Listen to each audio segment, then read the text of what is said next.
Story 1 by JJ. Embarking on an international escapade, my chosen haven was Washington, a destination deeply woven into the fabric of my childhood dreams. While my primary objective was to immerse myself in the vibrant cityscape of Seattle and soak up its unique atmosphere, an irresistible impulse beckoned me to explore the untamed beauty concealed within the expansive forests and woods of Washington. Thus, I found myself embarking on an adventurous solo camping expedition, a venture entirely unfamiliar to someone accustomed to the camaraderie of previous camping experiences with companions. Preparations for this novel journey involved procuring camping gear from a local shop, setting the stage for a unique exploration that awaited me at the crack of dawn. The camping grounds, a vast flat expanse adorned with traces of past campers, remnants of worn-out equipment, rusty cooking pots, and scattered debris, unfolded before me within a brief 3-hour journey. Choosing a pristine spot next to a towering tree, I pitched my tent, intending to spend a solitary night surrounded by the tranquility of nature. The absence of specific landmarks added to the allure, encouraging me to immerse myself fully in the serene ambience. As the sun gracefully descended below the horizon, I kindled a fire and treated myself to a generous abundance of s'mores carefully packed in a Ziploc bag. Lost in contemplation, the tranquil ambiance was suddenly shattered by the abrupt appearance of a mysterious man seemingly materializing out of thin air. Settling at the opposite end of my campfire, I attempted to alleviate the ensuing awkwardness by inquiring if he too was camping nearby. However, met with a disconcerting silence, my unease lingered as he stood up and disappeared into the enveloping darkness. Despite the growing knot of nervousness, I maintained vigilance for the next tour, ultimately extinguishing the fire before retreating to the comforting shelter of my tent. In the heart of the night, an unfamiliar sound, the distinct crackling of a campfire, stirred me from my slumber. Opening my tent, a wave of horror washed over me as I discovered 4 imposing figures seated around the rekindled fire, all fixated on my presence. To my dismay, one of them was unmistakably the same man from the earlier encounter. Stepping out of the tent, I found myself at the mercy of these imposing figures, considerably larger than me.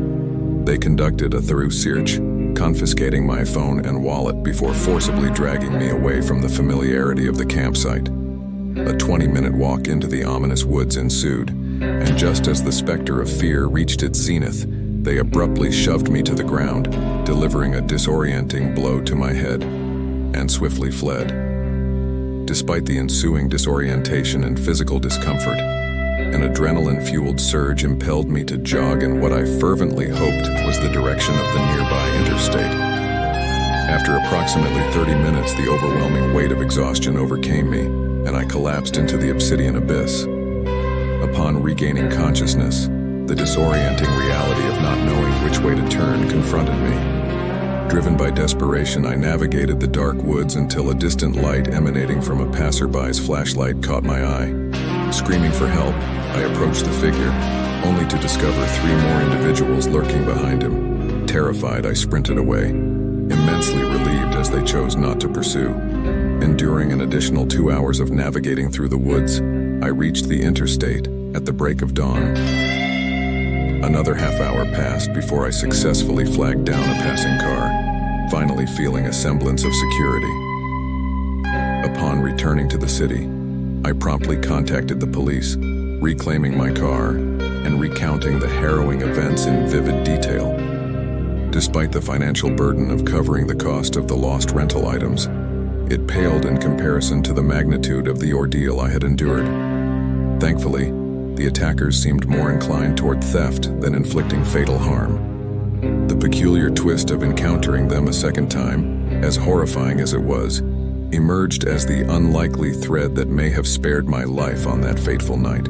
Story 2 by Anton Z. Setting out on a transcontinental voyage subsequent to a job interview, I made a conscious decision to turn the return trip into an impromptu and spontaneous mini-vacation, choosing the scenic route over the convenience of a plane ride. Little did I anticipate that the night would unfold with an unexpected twist. as a torrential downpour engulfed the surroundings, transforming what would typically be a serene drive into a rain-soaked adventure. Navigating through dense forests on lengthy one-lane roads, I braced myself for a slight delay due to the inclement weather, especially for a journey initially estimated to take around 10 hours. Around 1 a.m., I consulted my phone and discovered that it was signaling 62 miles until the next turn. To my surprise, Apple Maps had charted a different route than the one I had previously taken.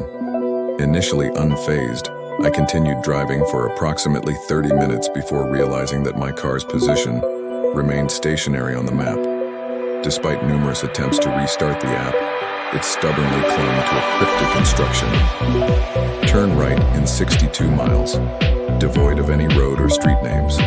Undeterred by this technological hiccup, I pressed on, optimistic that it might be a temporary glitch, resolving itself once I emerged from the dense forest. However, an hour later, surrounded by towering trees and with the rain persisting, I spotted an intersection up ahead. A parked truck on the side caught my attention, leading me to speculate that its driver might be grappling with the same navigation issue. Glancing at the street sign, I felt a fleeting spark of recognition, possibly a memory from earlier. Taking the turn, I hoped it was the correct choice. Initially confident in my decision, an hour of driving later revealed that I was still deeply entrenched in the forest. The realization dawned that this journey was significantly longer than my initial estimate. My phone offered no relief, frozen on the unhelpful directive. However, a faint glow from a billboard sign caught my eye, exposing a motel nestled in the heart of the isolated forest. Perplexed by its peculiar location, I pulled into the empty parking lot to re-evaluate my situation. Shortly after, the same truck from the intersection parked a few spots away. As I attempted to troubleshoot my phone, a knock on my window startled me. Rolling it down slightly, rain splashing in, I inquired about the man's needs. He sought specific directions to an address, seemingly unfazed by our shared predicament. Unfortunately, I couldn't provide assistance, informing him of my own disorientation. His response mixed disappointment with a forced smile, wishing me a pleasant night before retreating to his truck. Opting to seek help or secure a room, I made my way toward the motel. The dim, empty front room provided no solace. Leaning over the counter, the front door creaked open behind me, revealing the drenched man from the truck with a sinister and cold expression. Water dripped from his long hair and beard, and one hand suspiciously rested in his pocket. In that tense moment, I hurriedly attempted to walk past him. Though he blocked my way, he oddly allowed me to squeeze past him and escape through the door. Racing back to my car, I heard him exit the building behind me, footsteps echoing in the rain. Quickly getting in, turning on the car, and just as he reached my window, the unmistakable click of my door auto-locking resonated. Furious, he attempted to force the door open, causing the entire car to rock back and forth. Speeding away, narrowly avoiding a collision, I returned to the intersection, retracing my original path. After 20 miles, I reached a city and sought help. It was revealed that the motel I had stopped at had been closed for a couple of months, yet the sign inexplicably still functioned. The motives of the man and the bizarre sequence of events remained a perplexing mystery. Regardless, I counted myself fortunate for my narrow escape from the eerie motel encounter. Story 3. By Anonymous. At the age of 25, I found myself at the threshold of a new chapter, venturing into the realm of independent living for the first time. This transformative experience kindled within me a profound desire to explore a myriad of activities in solitude. Among the enticing array of possibilities, the notion of undertaking an extensive hike emerged as the most captivating. While some might find the idea unconventional, the prospect of accomplishing such a feat solo resonated deeply within me. With my prior experience in outdoor activities being rather limited, this marked the beginning of my venture into more substantial and challenging trails. The trail, boasting an estimated duration of 8 hours, beckoned me on a serene Monday morning. As I set foot on this exploration, my initial observation was the narrowness of the trail. Though it initially raised some concerns, the clearly defined path instilled a sense of reassurance. assuring me that I would successfully complete the hike well before nightfall. Despite not being an ardent hiker, my physical fitness rendered the prospect of long-distance walking a manageable endeavor. For a significant stretch of the journey, everything unfolded seamlessly, accompanied by a growing sense of invigoration. However, as the hands of time moved forward, fatigue began to set in.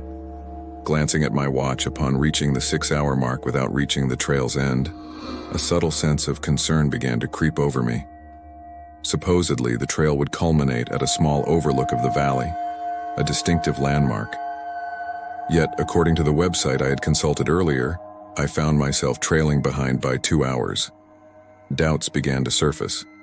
Was the estimated time solely accounting for the one-way hike, excluding the return journey?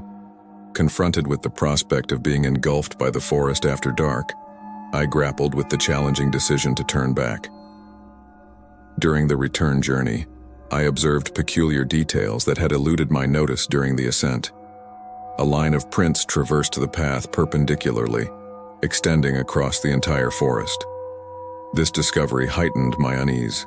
3 hours into the return journey, and nearly 9 hours spent in the forest, the trail unexpectedly widened.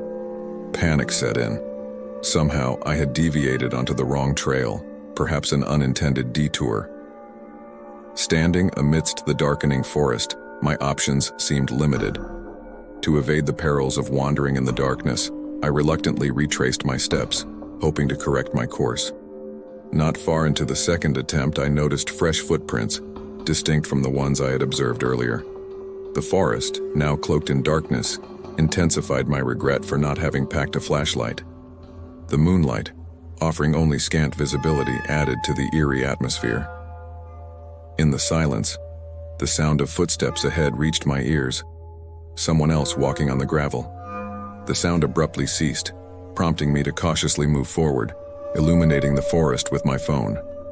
I called out, yet there was only silence. A faint fog, a cold breath, emerged from behind a tree, just 10 feet away. The realization that someone was hiding nearby filled me with fear. Wary and scared, I pressed on down the trail, eventually discovering where I had taken the wrong turn. After several hours, I reached my car, grappling with a mix of relief and self-loathing for finding myself in such a precarious situation. The ordeal took a darker turn when, 3 weeks later, news surfaced about 2 bodies found in the same forest. Although the exact location remained undisclosed, it was in the vicinity of the trail I had traversed. The news left me haunted, unable to shake the feeling that I had unknowingly been in close proximity to a sinister presence during that fateful hike. The lingering unease and the weight of what transpired continue to shape my perception of that harrowing experience.